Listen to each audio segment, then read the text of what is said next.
I've actually grown them completely different to the traditional way.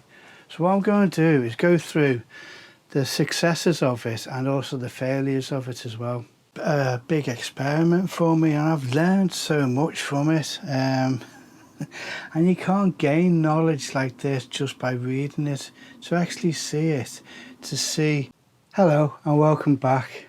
And this is part 2 of my series regarding all the different harvests and reviewing how they did this year. And this time it's all about the tomatoes. It's the 6th of September and I'm just coming to the end of harvesting all my tomatoes.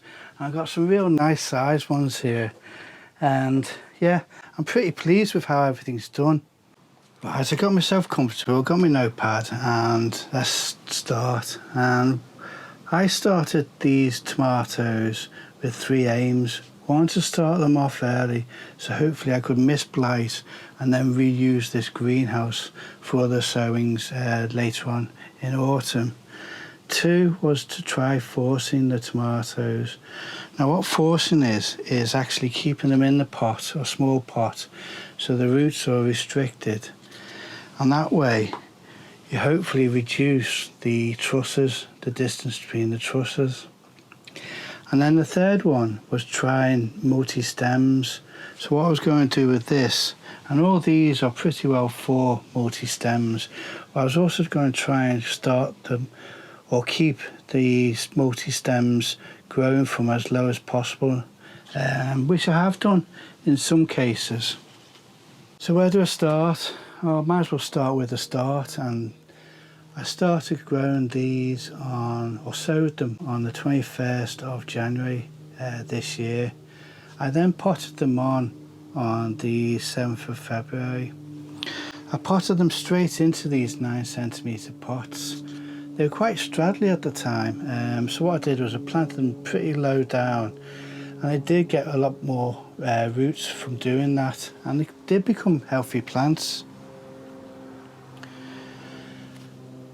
I didn't use any heat after that point, so after the 7th of February it was just purely in the window, and it did grow pretty strong, like I say, at that time. Right, so did starting the tomatoes off early work? I think it has. I have actually got bacteria or fungi infections in some of the plants. Well, that's down to my pruning techniques, which is probably a lot left to be desired for that. I've got to improve on that, and what I'm going to do, and I will discuss that in a minute, is I'm going to do next year is possibly Mississippi pruning. Right, so the next bit is going back to forcing. Now, did that work for me? I did see it better on the cherry tomatoes. It did reduce the distance only a bit, but that was only on the main stem. Where I grew the side shoots, they reverted back to a longer distance between the trusses. And then on the other tomatoes, I actually found that the first truss wasn't very fruitful, or the fruits were pretty small. I then found on the plum tomatoes that as you go up, they started to become a lot more productive, but like I say, the first truss was not very productive. So will I use forcing again? No, because it actually stressed me out. To keep a plant in that pot from February the 7th, and I actually planted these up on the end of May, and for virtually near enough 4 months, to try and keep it watered was really hard, and I nearly lost them quite a few times. There was one point when I actually opened up the greenhouse and they'd all gone over with the heat and not having enough water. So I won't be forcing them again. So what I will be doing is actually really looking after them. making sure they're very much watered and fed. Now that's another failing that I've actually done this year. These plants have only had 2 feeds in the entire lifetime in this greenhouse. I think one was May and one was June, and since then I haven't fed them. It's been hard just to keep on watering them. Like I say, I haven't actually watered these for the last 4 or 5 days, just to try and encourage the fruit to ripen as well. So yeah, they'll be very precious to me here next year. They'll be well looked after, well fed. And then I come on to the multi-stemmed. Did that work for me? To a certain extent, I got more trusses. I think on the cherry Chadwick, on the last count on those, I actually got around about 16 to 18 trusses for that one plant. And it is a very vigorous plant, and I keep on having to cut down side shoots that are coming up from the bottom of the plant. But where the compromise is I'll take this one for example. This is Jen's Tangerine. I didn't get as many fruit on those trusses. So where I got a lot of trusses, I didn't actually get a lot of fruit on those trusses. And that was more evident on, especially on the Jen's Tangerine and the Cherry Chadwick. They weren't as fruitful as in the past. I can't say about the Black Beauty or the Sun Gold because I haven't grown those before. But this one is the Orange Banana. Now that's got, what's that? That's 5 on there, and that's 5 on this one. Again, this is a side shoot from the bottom. But you see here, I got round about 5 again on this one. I've taken most of those off. So I got 5 fruit on them. But what I didn't get was good size fruit. Normally with these, they're around about that size. So I got less fruit on each truss and smaller fruit as well. So doing the multi-stem again didn't really work for me. And especially with growing them from the bottom, because like I said, the trusses actually didn't start till a lot later on. I mean, on this one it started up here. This one was down here, but on the original one, as you can see on this, that has actually started a lot lower. So I won't be doing multi-stem, especially if growing them from the bottom. I may next year do maybe up at the top, allow 1 or 2 side suckers or shoots to grow, just to get an extra truss here and there, but that's all it's going to be. So starting these off early has actually worked for me, and that's something I will be doing next year. On 21st of January I'm going to be sowing again, and then 7th of February hopefully I'll be potting on. Now I have actually already picked what tomatoes I'm going to be growing next year. I think the only one I'm going to actually keep is the Cherry Chadwick. So I'm actually going to start completely different plants. And that's good for a variety, because the last 2 years I have actually done Orange Banana, San Marzino, and the Harry's Italian Plum, the Jen's Tangerine. So the only 2 new ones I did this year was the Black Beauty and the Sun Gold, and both of those I'm not actually going to be growing again. I found the Black Beauty very temperamental, and it has to be grown on one stem.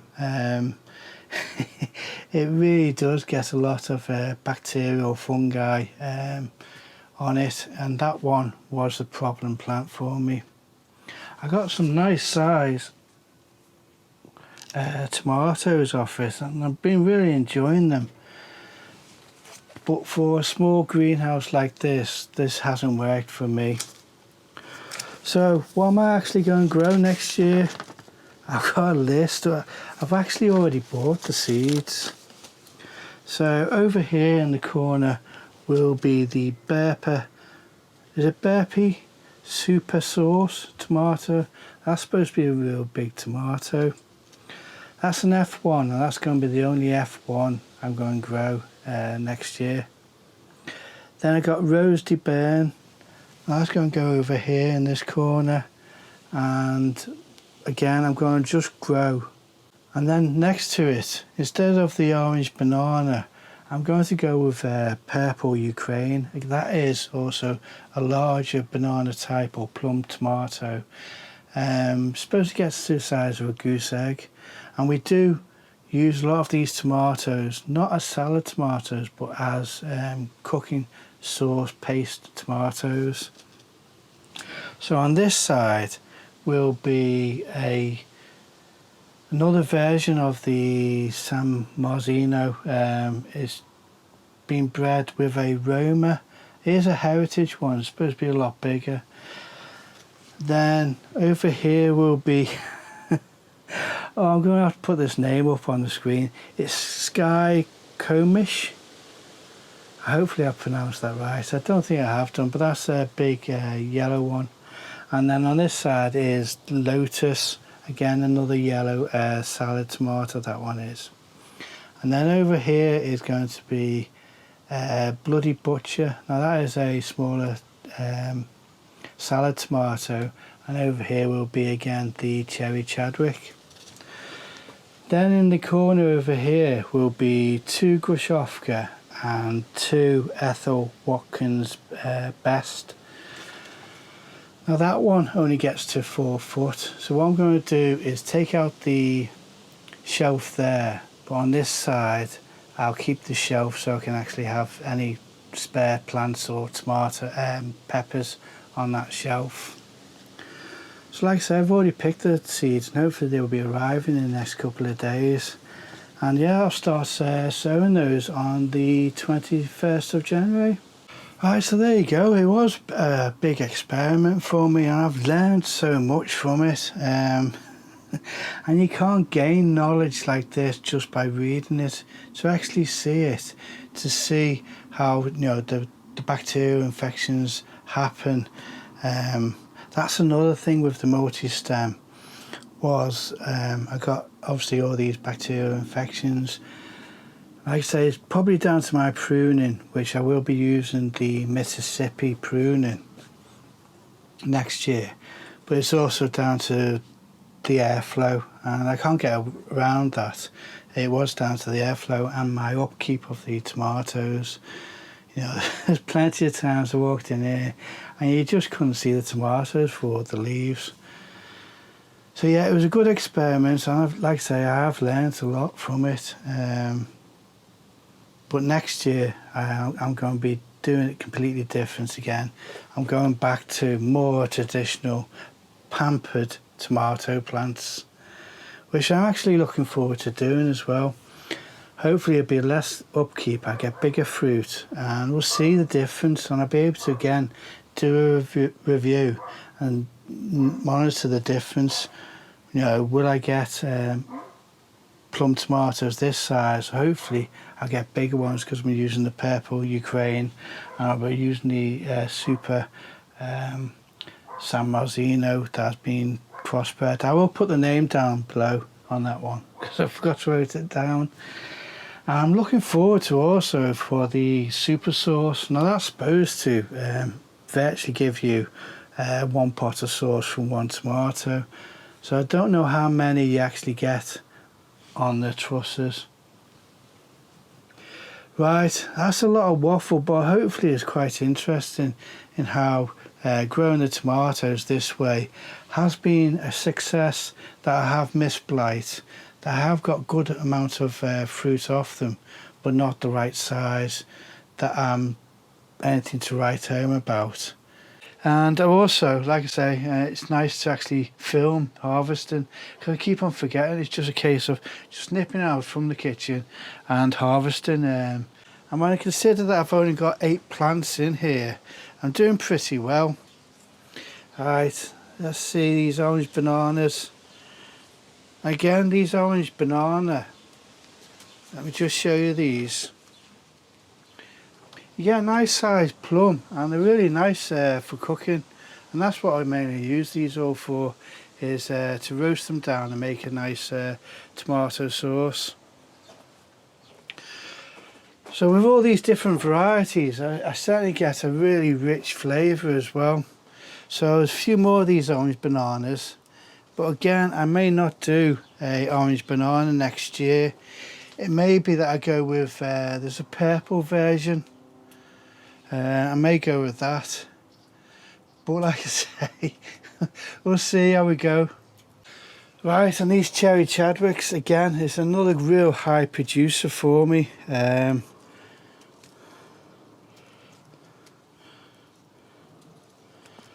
I just pick every one I can there.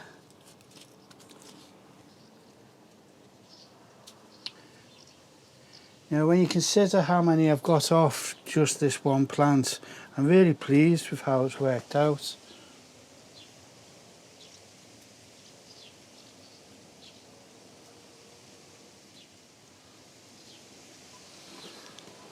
Right, there you go. That's a nice variety, and like I've said, it's really nice to have so many different varieties, so many different flavours, because making those into a nice sauce, it's really rich. So like I say, I just roast those. Right, there you go. I would have been really disappointed if I'd lost these to the frosts. There's a fair weight to them. So the only ones I'm going to actually save seed for is the Harry Italian's plum. The orange banana, I've got so much seed, so is the Garten Pearl. The cherry Chadwick, I've already saved some seed from this year. And the Black Beauty, I'm not going to be growing next year. It's too much of a prima donna tomato. Right, I'm going to put this down now. It's quite heavy. I've already made a start, and yeah, I'm trying to get them on the vine, but you may just see that some of the, is it top leaves? I don't know what this is called, on the tomato is starting to brown and die off already. So we'll see how we go with these. I'm just going to monitor them, and as soon as they're ripe, I'm just going to roast them. It's actually, I know it's quite sad when you start taking down the tomatoes, but I've had a real good harvest, so I'm really pleased with how it's turned out. But like I said in previous videos, I'm going to do it more traditionally, not with all these 4 stems, because that's one of the problems why I'm actually getting all this bacterial fungi in here. That plus I'm not opening it up, the greenhouse, as much as I should do, and that's because we're getting fog and mist in the mornings, which is going through to quite a long time during the day. So there's no point in me opening this up, because all I'm going to do is open it up to having misty air coming into the greenhouse, so it's not actually going to ventilate it. Right, I've brought you inside now. It's starting to drizzle already outside. I mean, these cherry Chadwicks have been a real winner for me for the last couple of years, and like I say, this is going to be the only one that I'm going to grow next year. And that is the end of the original tomatoes. Have I missed any? No. Right, so I was really waffling on there.